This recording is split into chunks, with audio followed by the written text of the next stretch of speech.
पण मी काय म्हणलो, तिन्ही गोष्टी देवाला आवडतात. कुणाच्या? भक्ताच्या. प्रमाण दिलं होतं महाराजांनी. सज्जन कसाई मास विकू लागे, सज्जन कसाई. गळ्यामध्ये तुळशीची पवित्र माळ घातली कुणी? सज्जन कसाई. कसाई कुठला? मुसलमान धर्माचा कसाई असणार आहे. आणि सतत भगवंताचं चिंतन. पण टांगलेली माणसं खाणारी कमी होते का? अशी वजन करायसाठी एवढी गर्दी लागायची. माणसं कमी आहेत का खाणारे? आता सुद्धा महाराष्ट्र संतांची भूमी असली तरी ही तर बाहेरची कसाई. आणि त्यांचे फिल्डिंग मधले लोक किती असतील? त्यांना ती म्हणजे देवपूजा वाटते.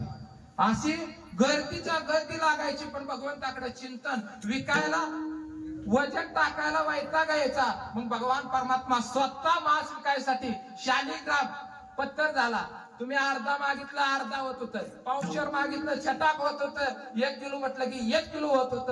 हे कोणाचं काम करत होता? कोण? देव करत होता. म्हणून त्या भक्ताचं मांस विकायला सुद्धा लाज करत नव्हता. मग तुम्ही माणसाला बरं आहे की देव मांस विकतो, मग आम्हाला खायला बरं नाही का? वांगाळ आहे वांगाळ. कारण आपलं पोट भरतो कशानं पण. कशाला गरिबाची हत्या करायची? दुर्बल घटकांचा आपण देवाच्या नावानं कापतो. दुर्बल अनेकांच्या कापिती माना, निष्ठुरपणा पार नाही. बेटे करती उसनवरी, यमपुरी भोगावया. यमपुरी भोगावया म्हणजे सगळं